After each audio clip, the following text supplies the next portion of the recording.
Plenty of information to unpack from that primary last Tuesday in our state, so thanks for tuning in and sitting in with us as we get the inside out off the record. Production of Off the Record is made possible in part by Bellwether Public Relations, a full-service strategic communications agency partnering with clients through public relations, digital marketing, and issue advocacy. Learn more at bellwetherpr.com. And now, this edition of Off the Record with Tim Skubic. All right, somebody cue Roy Orbison's song, It's Over. Remember that song? At last. Welcome to Studio C, and lots happened on Tuesday, but obviously the major story is the U.S. Senate race on the Democratic side, but I've asked you to think about this beforehand. The second most important story, Chuck. Big money didn't buy the results of Michigan's elections. All right.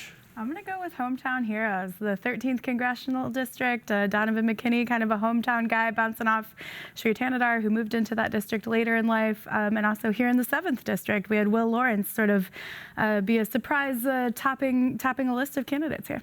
See, that's what I was going to say. So I'm going to pull out. See when you're in the third chair, you're really playing catch-up. So I'm going to pull out my deep cut, and it was very interesting to see voters reject data center plans. All righty. I'll say turnout.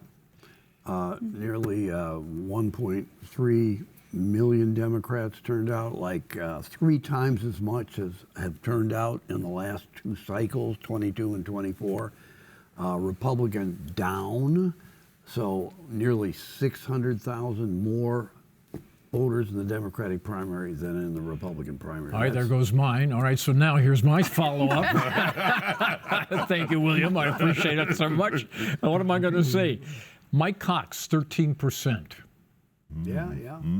13%. And do you think those were people that didn't know he wasn't running? I think there's got to be some of that, but also he dropped out so late that absentees were already in the field. People may have already returned them, and are you going to go spoil your ballot? It's a bit of trouble to do so if you're not passionate about either of the other 2 candidates who remain. How much more might he have gotten if people didn't retrieve their ballot and vote again? Well, quickly, some in this town think it was a protest vote against the other people on the ballot, namely Mr. James and Mr. Johnson. Would you buy that theory? Yeah, I would buy that theory. There you go. Doubt. All right, absolutely. Chuck. That was a hard-fought, very personal campaign, and I think there are people who didn't want James and didn't want them, and so they looked in the middle and didn't want Johnson. They looked in the middle and said, let me check off Cox. What if Trump had endorsed Cox? Do you think possibly Cox could have won? Well, of course. Yeah.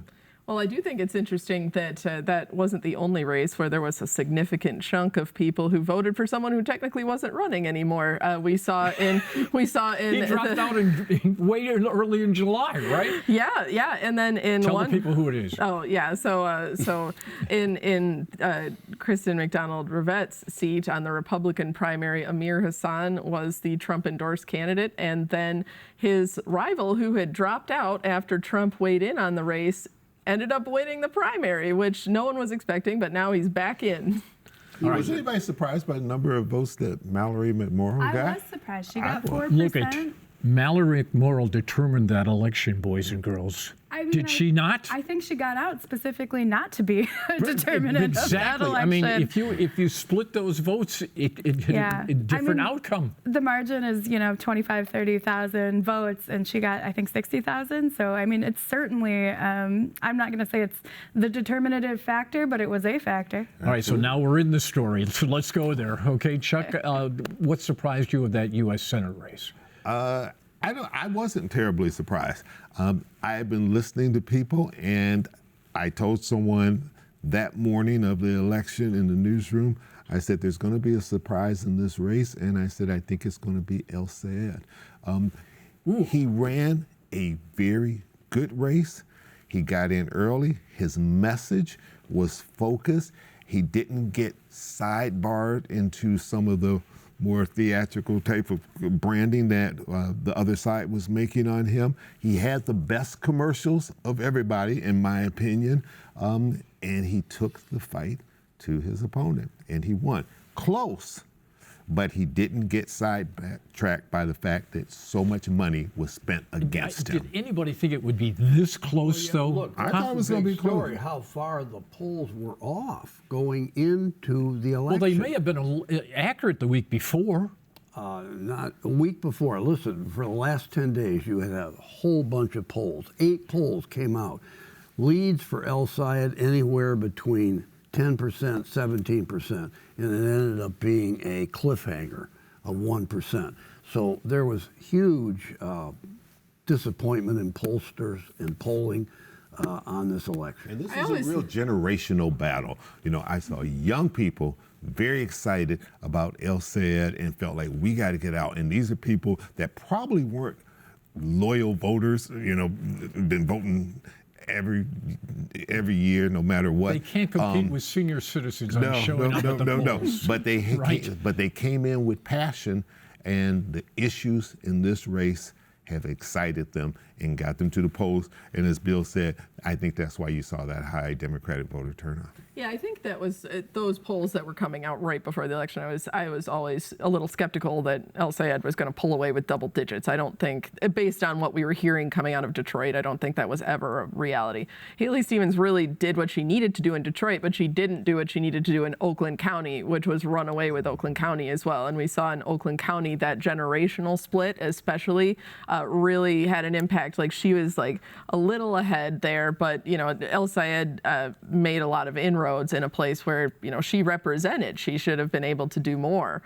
So her bounce out of Detroit was significant enough. I thought that was the one when CNN showed that big blue bubble of Detroit. I said to my wife, this is where she might win this thing. It was really close, and it really came down to the wire, and it highlighted some of El Sayed's biggest issues with voters, you know, with you know, older African American voters for sure, and then also, you know, I think we've already heard after the election that there's a big segment of Jewish voters who are still concerned about some of the rhetoric that came out of that primary. And that map for El Sayed, I don't think is a map that any candidate would dream of. He lost Wayne, Oakland, Macomb. Those are our 3 most populous counties. They are the heart of the population of the state. They're the heart of voters of the state. But he made big gains, specifically in more rural areas. He won a lot of UP counties. He had Kent County by 62%, I think. I saw Washington at 61 or 62. So, you know, he put together an unusual coalition, different than what we've seen win in past elections. All right, so around this table, we speculated, can the party bring itself back together? They've had a couple events that went pretty well.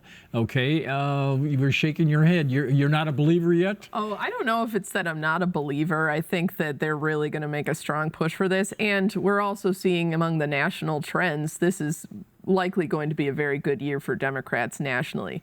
I think the thing that might bring on some of those people who were a little skeptical of El Sayed voted for Stevens is Jocelyn Benson.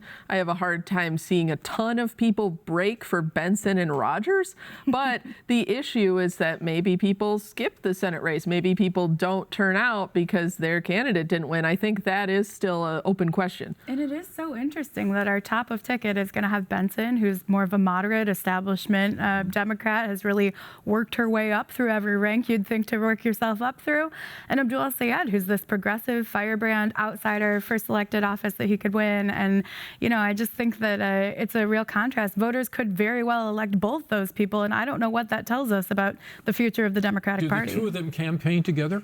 I don't think they campaign together a lot unless they view each other's campaigns going extremely well, and both of them really staying on message for what independents and swing voters want to hear. That's going to be the key in this election. Or they stay far away apart. I think Benson is going to have to be a little more careful because of the branding that Republicans are going to put on El Sayed. She doesn't want to get saddled down with that. And she, as you said, is much more moderate in this race. There is precedent for ignoring the rest of the ticket. Jennifer Granholm, okay, what did she do with the Feiger? Nothing. Pretend, yeah. Yes. She wasn't there. Yeah. All right. So what do you make of this this unity thing? Well, I think they've taken the right steps so far. I mean, McMorrow and Stevens have joined hands and embraced El Sayed, and So far, so good. But I think the real question is Stevens going to be out there on the campaign trail with El Sayed, and how do they get around the conflicting messages that they wage in the primary? The interest groups are really locked in. I mean, the Muslim population on the one hand and the Jewish population, there is so much hatred and vitriol there that's probably going to be more significant about how he proceeds from here than personal relationship with Stevens and McMurrow. I'm also going to be really interested to see how involved Governor Gretchen Whitmer gets in, especially the U.S. Senate race, because when we were doing at Bridge some just exit, talking to voters at the exits, a lot of Stevens supporters said, I was a little on the fence, but then Governor Whitmer said, vote for Stevens, and so that was ultimately what made them decide. So I am really interested to see if, and she has said, let's support the Democratic nominee, let's elect Democrats, defeat Mike Rogers. But is she going to go out there and say to those voters, it is really important to get a Democrat in this seat? Well, correct me if I'm wrong. Was she with Stevens on that last critical weekend? Yes. The governor? The governor. She did come. She did come to Detroit and held a rally at the Teamsters Hall, and so that was a situation where it did start to become clear to me. It's like, well, Stevens is going to do well in Detroit. I think partly because of Whitmer, partly because of her association with the Obama administration, and I think having that influence and having people come to Detroit and say, hey, I know your preference didn't win. Here are some of the merits of the Democratic candidate is going to be crucial. And I think people also sensed in the Stevens campaign that she was having some difficulty, and they were hoping that Whitmer could help pull it out for her at the last second and got involved. Whitmer stayed out of the gubernatorial race, and I think she did Benson a favor by doing that, because Benson's always been on the ticket with her, but never at the top of the ticket. And Benson had to go out and win this on her own. And she can now say, I did it on my own. And so Mike Rogers immediately paints Mr. El Sayed as what? Extreme. I think there's a lot of talk nationally from Republicans running against these more progressive candidates who are trying to paint them as, socialists or communists in some cases. A Marxist in some cases. But, Abdul El Sayed has said all along he's a capitalist, and I think that we're seeing him run on a platform that reflects that, perhaps a little differently than traditionally. But he's never been a member of the Social Democratic wing of the party, and he's deliberately eschewed that. The Republicans don't care, Billy. No, they will try to look at this. Is right. They're going to bang away at this. Yeah, absolutely. And he has to explain. Yeah, that's all they got, frankly, right now. Yeah, and they're in real trouble. We're going to be hearing about this a lot, and a lot of his associates are people who have either been Democratic Socialists or embraced concepts that are supported by people who consider themselves Democratic Socialists. And so it is a really tight line to walk to say, yes, these are the policies that I support, but he has said frequently on the campaign trail that this is not something, he has never been a member of the DSA, and he rejects that label. But I think that label's really shifted, popular perception in the last 10 or 15 years. 15 years ago, if you called someone a socialist, it could be a campaign under, right? Yeah. There are people running in the Democratic Socialist Party. Like, I think that it's really... And they're winning. They're winning. So I think it's really shifted. I don't think that's like a word that might have had the same connotation a cycle or two ago. What I'm waiting to see is how does Rogers and James run with or run away from President Donald Trump, because his approval rating is in the tank, and they now have to come towards the center. They cannot win with the MAGA vote alone, just the same way El Sayed is not going to win with just the progressive vote alone. They've got to come to the center, and do they accomplish that by letting Donald Trump in their campaign making fun of El Sayed's names and things like that? How did that go over when they made fun of Barack Obama's name? I want to see a debate between Rogers and El Sayed, or a couple. We've heard a lot in the last few days about the gubernatorial debates, but We haven't heard anything yet about, I mean, El Sayed, I think, immediately challenged Rogers to five debates. Not going to happen. Good luck. It's not, well, that's too many. But, you know, the bottom line Well, is there's never too many. too many realistically to expect they're going to have. But the point is they got to have some. And those are going to be fascinating. All right, let me throw this on the table. Richard Zube made a point the other day. He said, I think this race is going to come down to, for independent voters, whom do they like the least, Donald Trump or socialists? He mentioned that to me too, actually, and I think it's going to be a really interesting case study here in the 7th district because William Lawrence, until very recently, apparently the last month or two, he didn't renew his membership. He didn't renew his membership to the Democratic. Well, you're already seeing. I saw a post from Tom Barrett the other day of how it was a bar chart of how long they hadn't been a member of the Democratic Socialist Party, and his was like something like 16,500 days versus a month, 30 days. And, depending on what the top issue of a voter is, that could be something that they care about. But at the same time, if an independent has seen, some of the things that came out of the Trump administration, if they were impacted by some of the federal government cuts or the tariffs or any of these economic policies, gas prices, that could end up being a deciding factor. So what do they use against Ms. Benson? Let's shift over to the governor's race. What is the major issue they're going to come after? I think that people are interested right now in affordability issues, like Lauren mentioned. Obviously, governor has limited impact there. And I think people are interested right now in some, issues like data centers that are a little bit more. She's got a position paper on it, which is right down the line on what you're supposed to say. And it's harder to draw the line on, I think. I think people are, when you're looking at those data center positions, sometimes they just start to blur together and look a lot the same. I think we're also going to see voting and elections come up. We've already seen Trump repeat some of those voter fraud claims.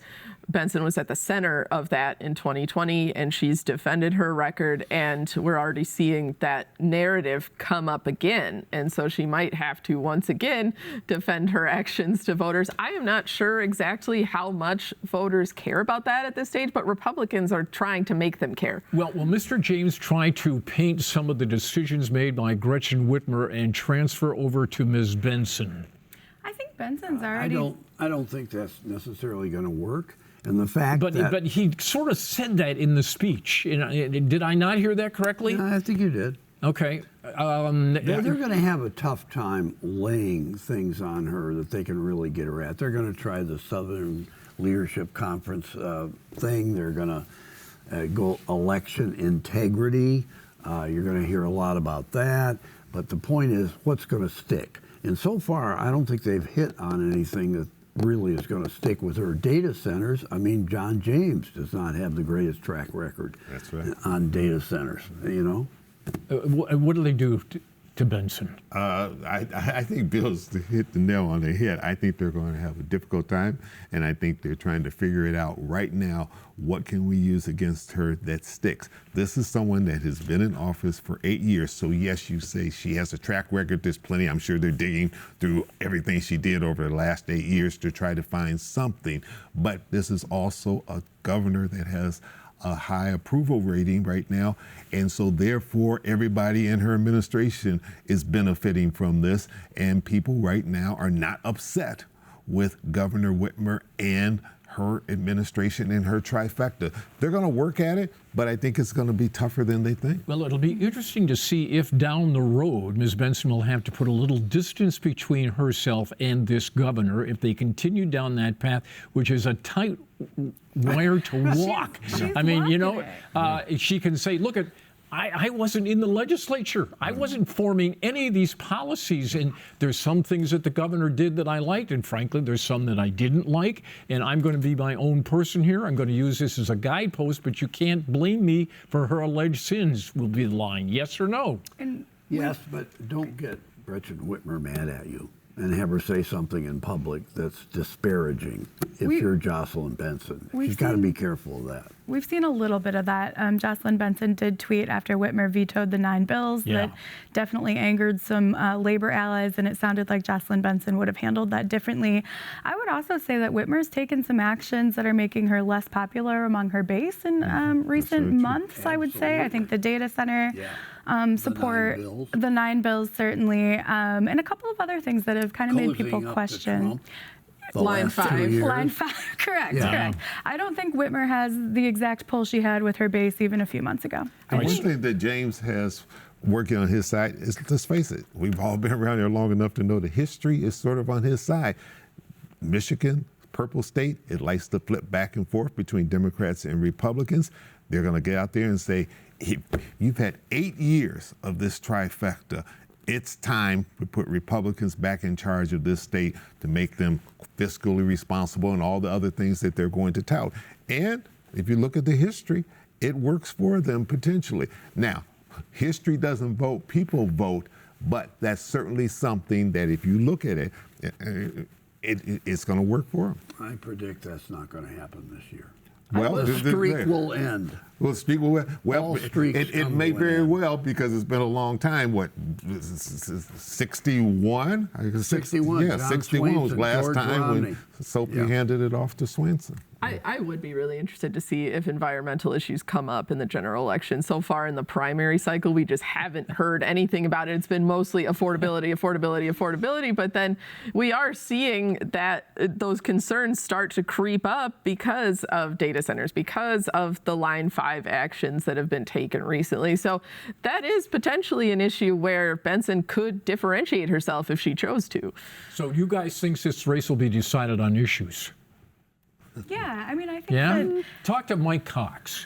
Mike Cox put together white papers like Rick Snyder did, which nobody read them except Mrs. Snyder, the 2 kids, and the whole thing, okay? And Cox says, we didn't get any hits at all. Okay, we got some, but a minuscule number, okay? At the end of the day, isn't it how we feel about these candidates? It's how you feel, and not only how you feel about Donald Trump. That's what it's going to be more than anything else. It's not going to be based on policy, the difference in the result in the election. And I think how much you're invested in like the direction needing a big change here, right? I think what we saw from Abdul al-Sayed supporters was people who were really, really invested in sort of taking the system to task. And who can best frame the emotional issues that make people want to go out and vote. And I don't know who's going to do the best job on that. These are all well-spoken, articulate candidates, but they've got to get out on that stump, and they've got to be able to campaign and campaign hard and see who resonates with the voters out there. Because the voters are angry over a lot of things. And don't forget, as Bill Clinton said years ago, it's the economy, stupid. And the economy right now is upsetting both Democrats and Republicans, and certainly independents. You've got 2 Republican quality candidates for Attorney General, Secretary of State. The question is, can they do well in this climate this year with everything else going against them? I also think this election is really going to be a case study in what happens when all of the energy, the focus, and the national money is on the race that's not at the top of the ticket. The U.S. Senate is going to dominate this year. Perry Johnson, what happened? I mean, I think he ran a tough campaign. I think he really invested a lot into putting himself over at the top. I think we saw a lot of ads, obviously. I think everyone saw a lot of ads, it's fair to say. But at the end of the day, I mean, John James is probably Michigan's biggest Republican celebrity right now. He's the one you see on Fox News. He's the one that's going on TV. He's the one that has a lot of name recognition. And I talked to some people at the polls who really were excited to cast a vote for him. Talking about Perry Johnson, if we had never heard of him until this year, and he was a first-time candidate like Rick Snyder was back in 2010, I think he would have done a lot better. But he was such damaged goods from his failed races back in 2022 and for president, and I think a lot of people wrote him off as a kook and somebody who just wasn't credible, and he could have spent $100 million more and he still would have lost. And couple that, he also came off, particularly in his ads, and especially towards the end, as mean-spirited. And I think a lot of people were afraid and said, this guy gets in, no telling what the heck he's going to do, and he has no track record that we can look back on and having said, okay, we know how you voted when you were in the legislature or something else. And he wanted the brass ring at the top without ever having built himself up politically in any lower office. Also, Michiganders were, I think, really keyed in on campaign finance this cycle. I think APAC funding was a huge factor for Haley Stevens. I think two self-funders, Shri Tanadar and Perry Johnson, both did not fare well. And then you saw, even in debates, like specific DTE and energy company donations come up. Like, I don't know that I've seen that sort of laser focus on the connection between money and politics in previous elections. This is going to be elevated because that issue is going to be on the ballot on this very point that we want to get big money out of politics. And so that's tailor-made for somebody who's running on that issue. That's part of the reason that I think El Sayed was able to pull this one off, because he has talked about it in theory for so long, but then voters saw it play out in real time in both the U.S. Senate and the governor's race. So the biggest loser in the primary was money in politics. Let me just make a point on Billy's things earlier, your answer. The 550,000 vote difference, does it stay, or is it a look at the Republicans say, look, they had so much fun going on over on the Democratic side. That's why everybody showed up. Can they keep that going till November? Well, they're sure going to try. Look, primary turnout is no index for general election turnout. This is a special group of people that vote in primaries, right? Oh, It absolutely. is. Right? Yeah. But it's a good indicator for the Democrats. If I were the Democrats right now, I'd feel damn Well, you'd good play it as about- hard as you can, but the R's are going to play it down, say, hang on, things are going to sure. get better. They can play it down, but it's not going to work. All right, well, there we are, boys and girls. Another one in the can. Thank you all for being here, guys. And thank you for voting last week if you did. And tune in next week for more Off the Record right here. See you then. Production of Off the Record is made possible in part by Bellwether Public Relations, a full-service strategic communications agency partnering with clients through public relations, digital marketing, and issue advocacy. Learn more at bellwetherpr.com. For more Off the Record, visit WKAR.org. Michigan public television stations have contributed to the production costs of Off the Record.